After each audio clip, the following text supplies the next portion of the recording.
Hello everyone. Today we will start our next chapter, which is chapter number 6, thermodynamics. तो firstly हमें ये पता हो कि थर्मोडाइनमिक्स क्या होती है. तो it is the branch of chemistry which deals with the energy changes in a chemical reaction.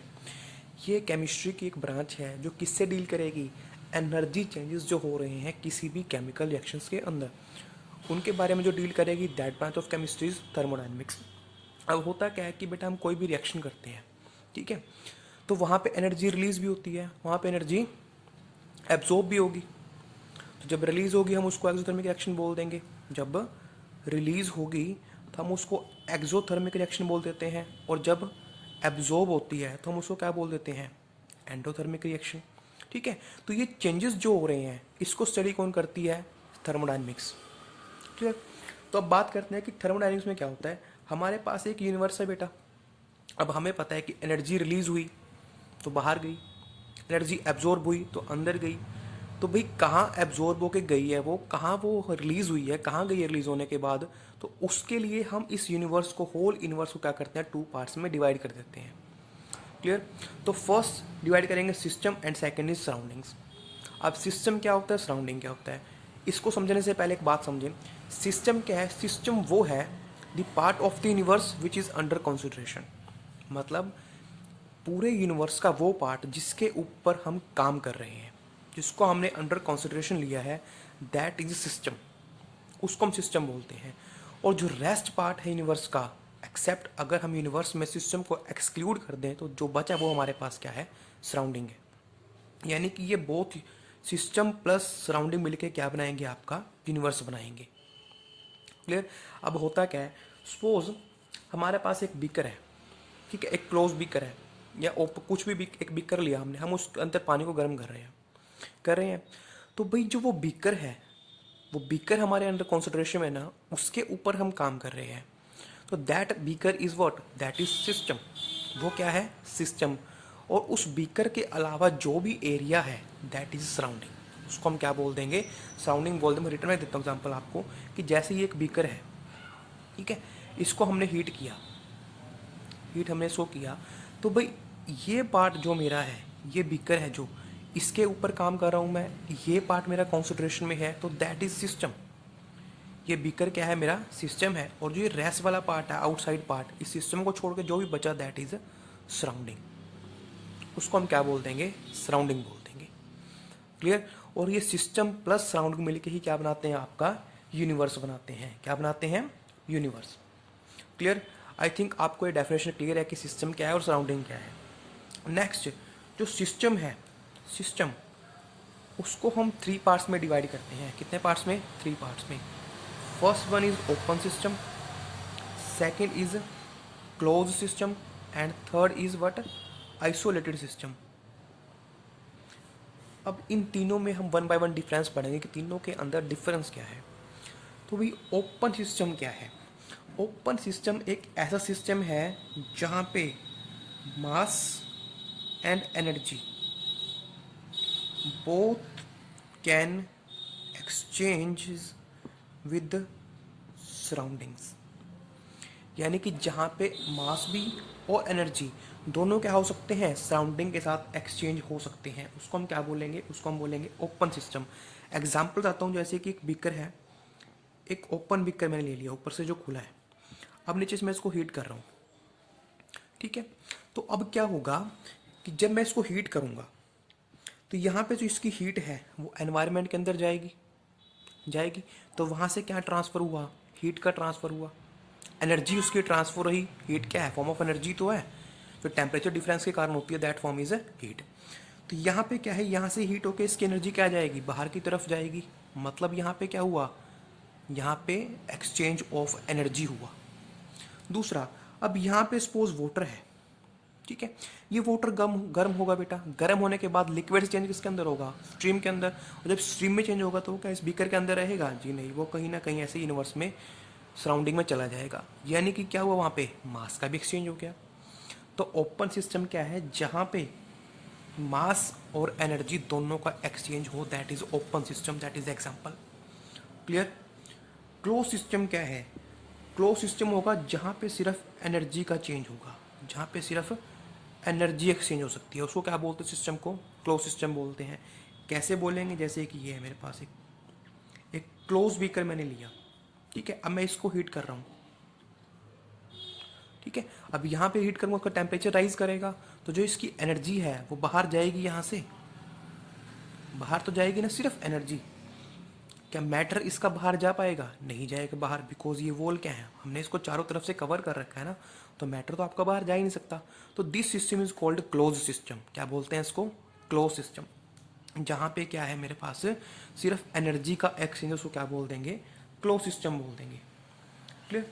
Third आता है आइसोलेटेड सिस्टम। अब आइसोलेट में क्या होगा? ना तो मास और ना ही एनर्जी, इनमें से किसी का भी एक्सचेंज पॉसिबल नहीं है, ठीक है जी। तो मैंने क्या लिया? एक बीकर ले लिया, सपोज ये क्लोज बीकर ही है, लेकिन इसकी वॉल क्या है? ये इसकी वॉल इंसुलेटेड है। This system is called close system, क्योंकि यहाँ पे अगर मैं इसको हीट कर दिया, सपोज यहाँ पे टेम्परेचर है, जैसे कि आपका एग्जांपल लेते हैं थर्मोस फ्लास्क जो होती है आपकी, क्या होती है? Thermos flask. वो एग्जांपल किसका? वो एक क्लोज सिस्टम का एग्जांपल है। उसके अंदर अगर आपने वाटर डाल दिया है, चाहे कुछ भी डाल दी, तो एज इट इज़ गर्म रहेगी, उसकी हीट है जो बाहर ट्रांसफ़र नहीं होगी, ठीक है, और ना ही उसका मैटर ट्रांसफ़र होगा। तो ऐसे सिस्टम को हम क्या बोलते हैं? क्लोज सिस्टम बोलते हैं। क्या बोलते हैं? Close system.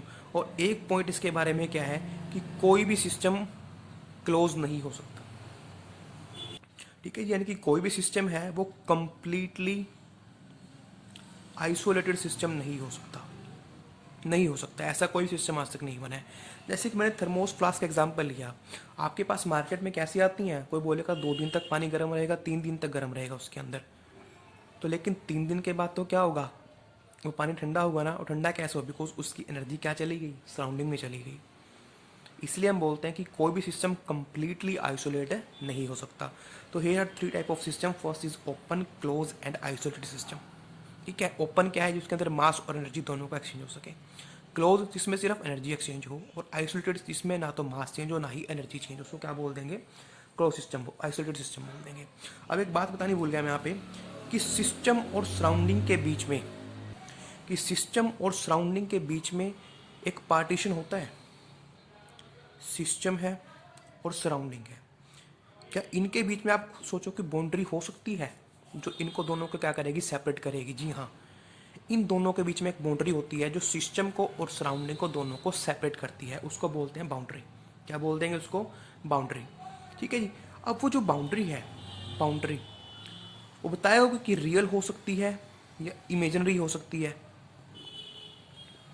या फिर बोथ, दोनों हो सकती हैं। जी हाँ, जो वो बाउंड्री है वो आपकी रियल भी हो सकती है और इमेजिनरी भी हो सकती है। कैसे हो सकती है? सिंपल सा एग्जांपल लेते हैं। सपोज यही बीकर वाला एग्जांपल मैंने लिया, अब यहाँ पे वाटर गर्म कर रहा हूँ मैं, ये कंटेनर यहाँ तक है, तो भाई जो ये ऊपर वाली लेयर है, ये सिर्फ दिखाने के लिए बना रहा हूँ, ये है नहीं लेयर वहाँ पे। तो ये लेयर क्या है? ये सिस्टम है यहाँ तक, और उसके बाहर क्या है? सराउंडिंग। तो जो ये लेयर है, जो इमेजिनरी लेयर है, ये क्या है? एक बाउंड्री तो है जो इन दोनों को सेपरेट आउट कर रही है, लेकिन क्या ये बाउंड्री रियलिटी में एग्जिस्ट करती है? नहीं करती।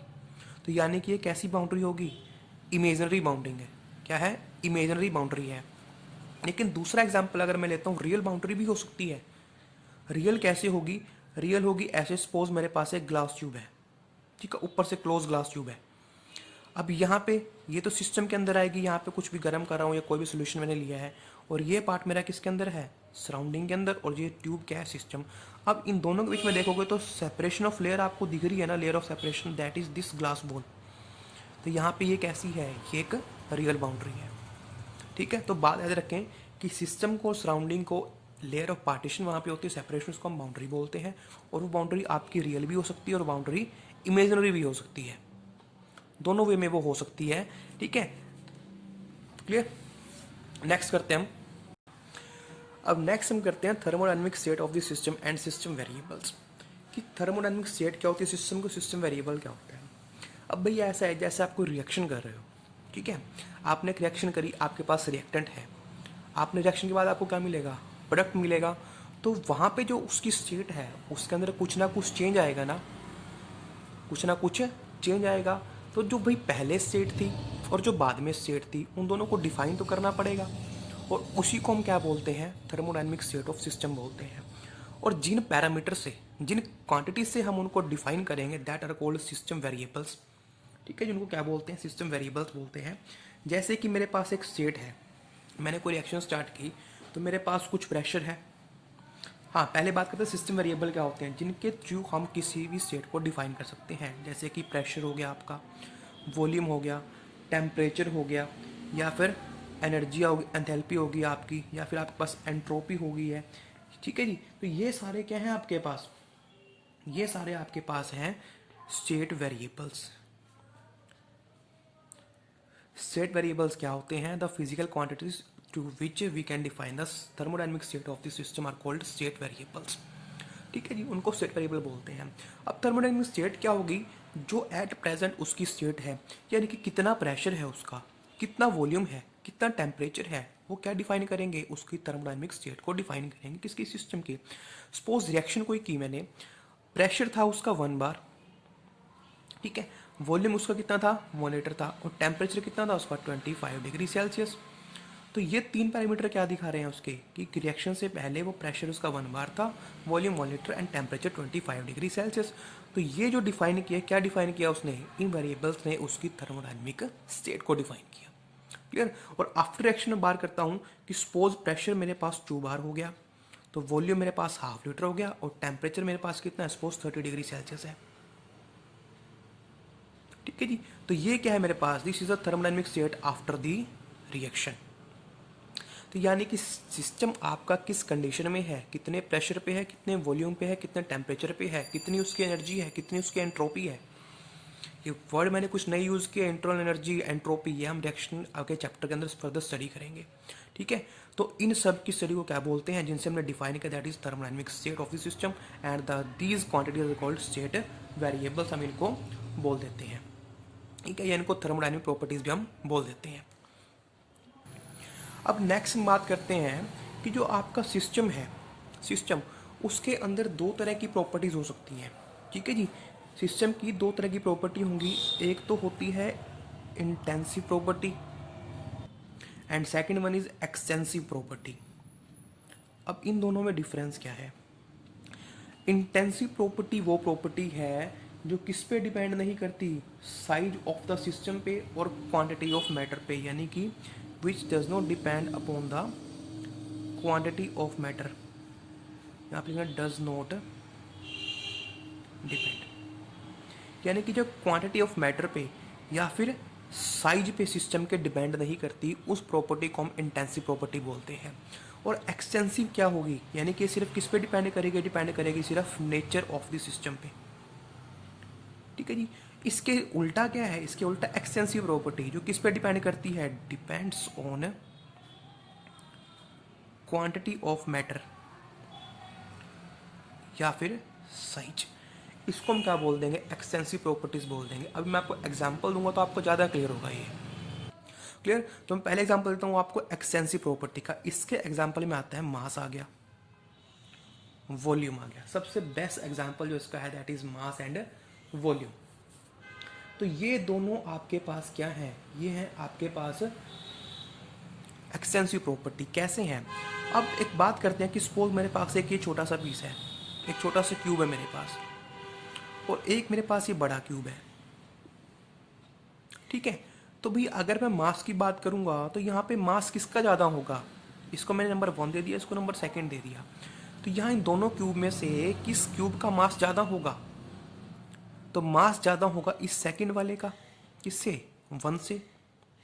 तो यानी कि ये किसके ऊपर डिपेंड कर रही है, साइज के ऊपर। इसका साइज कम है, इसका साइज ज़्यादा है, तो जिसका साइज ज़्यादा उसकी प्रॉपर्टी भी ज़्यादा हुई ना, मास उसका ज़्यादा हुआ ना। तो इस तरह की प्रॉपर्टीज को हम क्या बोलते हैं, एक्सटेंसिव प्रॉपर्टी बोलते हैं, जो किसके ऊपर, साइज के ऊपर डिपेंड करती हैं, या कितनी क्वांटिटी आपने उसके अंदर डाल रखी है उसके ऊपर डिपेंड करती है, उसको बोलते हैं एक्सटेंसिव प्रॉपर्टी। दूसरा एग्जाम्पल है इसका वॉल्यूम। अब वॉल्यूम का भी सेम चीज़ है। अब यहाँ पे एक छोटा बीकर है, यहाँ पे बड़ा बीकर है, ये बड़ा क्यूब है, तो यहाँ पे वॉल्यूम कम आएगा, यहाँ पे वॉल्यूम ज़्यादा आएगा। यानी कि किस पे डिपेंड कर रहा है, साइज पे, या फिर कितनी क्वांटिटी ऑफ मैटर इसके अंदर आ सकती है। सपोज ये मेरे पास 10 सीसी का है और ये मेरे पास 100 सीसी का है, तो भाई ये 100 सीसी है, ये 10 सीसी है, तो 100 के अंदर लाजमी सी बात है ज़्यादा आएगा। तो वॉल्यूम क्या है, वॉल्यूम एक एक्सटेंसिव प्रॉपर्टी है जो किसके ऊपर डिपेंड कर रही है, इस क्वांटिटी के ऊपर, इस साइज के ऊपर, या कितना मैटर उस फिगर के अंदर आ सकता है। ठीक है, तो मास और वॉल्यूम क्या आपकी एक्सटेंसिव प्रॉपर्टी है जो किस पे डिपेंड करेगी, क्वांटिटी ऑफ मैटर पे या फिर साइज पे जो डिपेंड करती है। क्लियर, साइज ज़्यादा तो मास ज़्यादा, साइज ज़्यादा वॉल्यूम ज़्यादा, साइज कम मास कम, साइज कम वॉल्यूम भी कम। ठीक है, तो ये हमारे पास क्या है, कौन सी प्रॉपर्टी है, एक्सटेंसिव प्रॉपर्टीज़ है। अब मैं बात करता हूँ इंटेंसिव प्रॉपर्टीज़ की। तो इंटेंसिव प्रॉपर्टी हम क्या पढ़ेंगे, सबसे पहले पढ़ते हैं टेम्परेचर, इसके अलावा आता है प्रेशर, यहाँ पे डेंसिटी आपके पास आएगी, रिफ्रैक्टिव इंडेक्स आपके पास आएगा। ये सारी कौन सी प्रॉपर्टी हैं, इंटेंसिव प्रॉपर्टी हैं। अब कैसे मैं आपको शो करता हूँ, सपोज करो आपके पास एक वाटर ही है, सपोज एक टब है बड़ी सारी, उसके अंदर वाटर है, आपने इसको हीट कर रखा है अप टू 100 डिग्री सेल्सियस, यानी कि पानी बॉईल हो रहा है। क्लियर, तो अगर आपने इसमें से एक गिलास पानी का निकाल लिया तो क्या उसका टेम्परेचर कम होगा या ज़्यादा होगा। सोचने की बात है, हमें देखना साइज पे डिपेंड करता है, नहीं भाई इस बीकर के अंदर, इस टब के अंदर पानी था 100 डिग्री सेल्सियस पे, यानी कि उबल रहा था, बॉयल हो रहा था पानी आपका, तो मैंने यहाँ से एक गिलास पानी का ले लिया, तो भाई जो अब इस गिलास के अंदर पानी है तो उसका टेम्परेचर कम होगा या ज़्यादा होगा। ऑब्वियस है कि उसका टेम्परेचर भी क्या होगा, जो इस टब का टेम्परेचर था वही टेम्परेचर किसका रहेगा, आपका इस वाटर का, गिलास वाले का। तो ये कौन सी प्रॉपर्टी हुई आपकी, इंटेंसिव प्रॉपर्टी, जो साइज के ऊपर डिपेंड नहीं कर रही, जो साइज के ऊपर डिपेंड नहीं कर रही, चाहे टब में था चाहे गिलास में था, दोनों का टेम्परेचर क्या है, सेम। तो इस तरह की प्रॉपर्टी को बोलते हैं इंटेंसिव प्रॉपर्टीज। नेक्स्ट एग्जाम्पल बताता हूँ आपको कि प्रेशर लिया मैंने, प्रेशर या फिर प्रेशर से पहले हम बात करते हैं डेंसिटी की, बात कर लेते हैं। तो भाई डेंसिटी क्या है, डेंसिटी होती है मास पर यूनिट वॉल्यूम। ठीक है जी, तो डेंसिटी क्या होती है आपकी, मास पर यूनिट वॉल्यूम, कितना वॉल्यूम आपने पैक कर रखा है। सपोज इसके अंदर दो बीकर है मेरे पास, छोटा और एक ही बड़ा, दोनों के अंदर मैंने same type of air fill कर दी, दोनों के अंदर same type of air fill कर दी, तो दोनों के अंदर डेंसिटी क्या रहेगी, कम रहेगी ज़्यादा रहेगी। जब same type of air fill है तो दोनों की डेंसिटी भी क्या रहेगी, सेम ही रहेगी ना। इसी तरह से प्रेशर है आपका। ठीक है जी, अब रिफ्रैक्टिव इंडेक्स की बात करते चलो। रिफ्रैक्टिव इंडेक्स क्या होता है, रिफ्रैक्टिव इंडेक्स कुछ नहीं है, एक फ्रिक्शनल फोर्स ही है, एक फ्रिक्शनल फोर्स ही है जो लिक्विड के अंदर होता है। जैसे कि मैं हनी की बात करता हूँ, ठीक है, हनी क्या करेगा, आप हनी को नीचे गिराओगे तो वो इतनी स्पीड से नहीं जाएगा। क्यों नहीं जाएगा, जिस स्पीड से वाटर जाता है सपोज, क्यों, क्योंकि उसके अंदर फ्रिक्शन ज़्यादा है। तो जो लिक्विड के अंदर फ्रिक्शनल फोर्स होता है उसको हम सिंपली रिफ्रैक्टिव इंडेक्स बोल देते हैं। तो भाई हनी ले लो आप, एक आपने बड़े सारे जार में ले लिया और एक आपने छोटे सी बोतल के अंदर ले लिया। ठीक है, सेम टाइप ऑफ हनी है, ये ना हो कि एक डाबर का लिया एक पतंजलि का ले लिया, उसको नहीं देखेंगे हम, सेम टाइप ऑफ हनी है। तो यहाँ एक मैंने बड़े जार में ले लिया, छोटे से बोतल में ले लिया, तो भाई दोनों का रिफ्रैक्टिव इंडेक्स क्या रहेगा, सेम ही रहेगा ना, चाहे आपने बड़े टैंक में डाला छोटी सी बोतल में डाल दिया। तो इस तरह की प्रॉपर्टी जो साइज पे डिपेंड ना करे उनको हम क्या बोलते हैं, इंटेंसिव प्रॉपर्टी बोलते हैं, जो सिर्फ नेचर पे डिपेंड करती हैं। ये हनी है, इसका नेचर है कि ये इस तरह का है, इसके ऊपर डिपेंड किया है इसने। ठीक है, तो आई थिंक आपको समझ में आया कि दोनों में डिफरेंस क्या है। एक बात और क्या है कि अगर आप एक एक्सटेंसिव प्रॉपर्टी को दूसरी एक्सटेंसिव प्रॉपर्टी से डिवाइड करोगे तो हमेशा आपको इंटेंसिव प्रॉपर्टी मिलेगी। ठीक है जी, जैसे कि मैं डेंसिटी की बात करूँ, डेंसिटी क्या होती है, मास पर यूनिट वॉल्यूम। तो मास भी क्या है, एक एक्सटेंसिव प्रॉपर्टी, वॉल्यूम भी क्या है, एक्सटेंसिव प्रॉपर्टी, लेकिन दोनों को डिवाइड करने के बाद क्या मिला, density. Density is intensive property, ये क्या है आपके पास, एक इंटेंसिव प्रॉपर्टी है। इसी तरह से अगर मैं बात करता हूँ प्रेशर की, प्रेशर भी फोर्स पर यूनिट एरिया है, दैट इज ऑल्सो क्या है, ये भी आपका क्या है, जितना ज़्यादा एरिया आप करोगे फोर्स लगाओगे मैटर होगा उतना ज़्यादा फोर्स लगेगा, और एरिया भी जितना ज़्यादा होगा वही चीज़ होगी। दोनों के यहाँ आपके पास एक्सटेंसिव प्रॉपर्टी, लेकिन दोनों का मिक्सचर डिवाइड किया आपने तो क्या मिला आपको, एक इंटेंसिव प्रॉपर्टी मिलता है। तो this is the difference between intensive and extensive properties. Clear. तो today we are just doing introduction of this chapter. तो लास्ट इंट्रोडक्शन किसकी आती है, हमारे पास आते हैं कि सेट फंक्शन क्या होते हैं और पाथ फंक्शन क्या होते हैं। जितने भी मैंने पीछे आपके साथ डिस्कस किए ये सारे के सारे क्या है मेरे पास, ये सारे के सारे स्टेट फंक्शन है। ठीक है जी, जो मैंने ये डिस्कस की थी प्रॉपर्टी सारी की सारी क्या है, इनको स्टेट फंक्शंस भी बोलते हैं। क्या बोलते हैं? स्टेट वेरिएबल्स या फिर स्टेट फंक्शन भी बोलते हैं। क्लियर? अब दोनों में डिफरेंस क्या है स्टेट फंक्शन में और पाथ फंक्शन में, उसको हम पढ़ लेते हैं।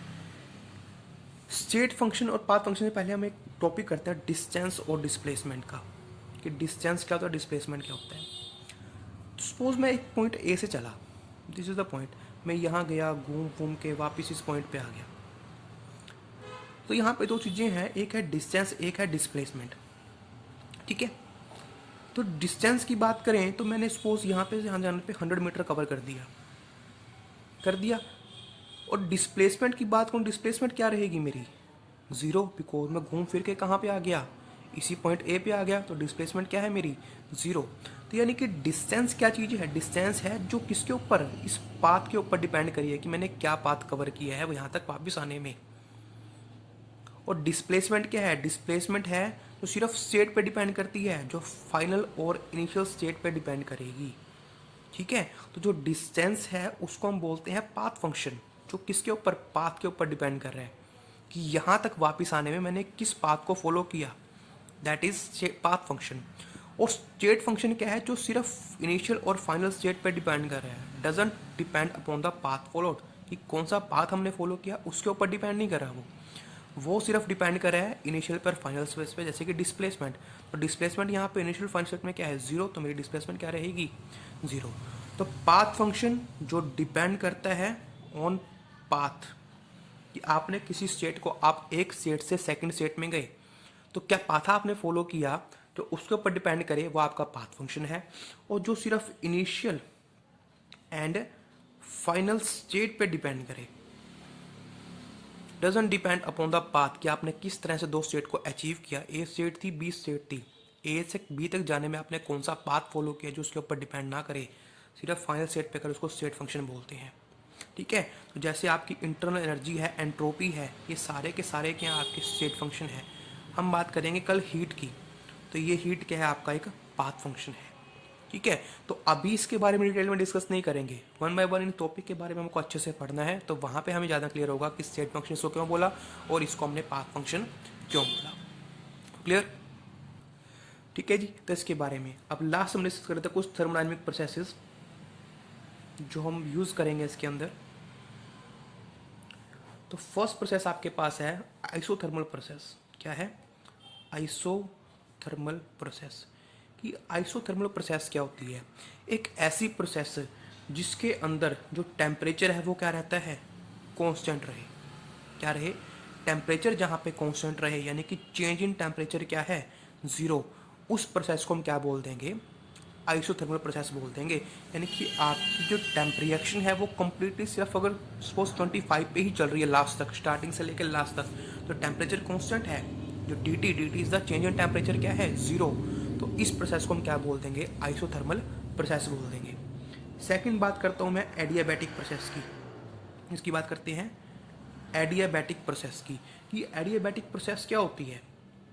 एडियाबैटिक प्रोसेस वो है जहाँ पे हीट है जो वो क्या रहे? कांस्टेंट रहे। यानी कि जहाँ पे हीट चेंज क्या है आपके पास? ज़ीरो।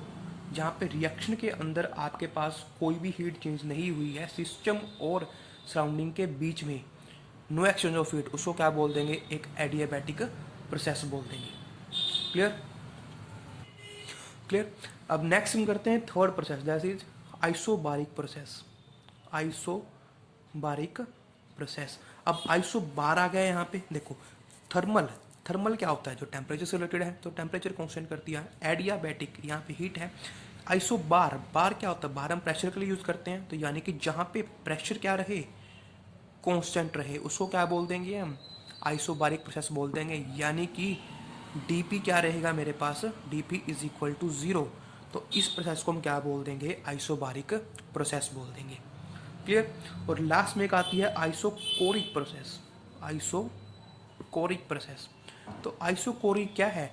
जिसके अंदर जो वॉल्यूम है वो क्या रहे, कांस्टेंट रहे, यानी कि डीवी चेंज इन वॉल्यूम क्या रहे, जीरो रहे, तो उस प्रोसेस को हम क्या बोल देंगे, आइसोकोरिक प्रोसेस बोल देंगे।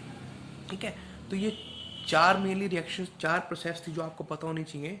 आइसोथर्मल जहाँ पे टेम्परेचर कांस्टेंट है, एडियाबैटिक जहाँ पे हीट चेंज जीरो है, आइसोबारिक जहाँ पे प्रेशर कांस्टेंट है, DP is equal to zero, और आइसोकोरिक जहाँ पे यू कांस्टेंट है, DV is equal to zero. Clear?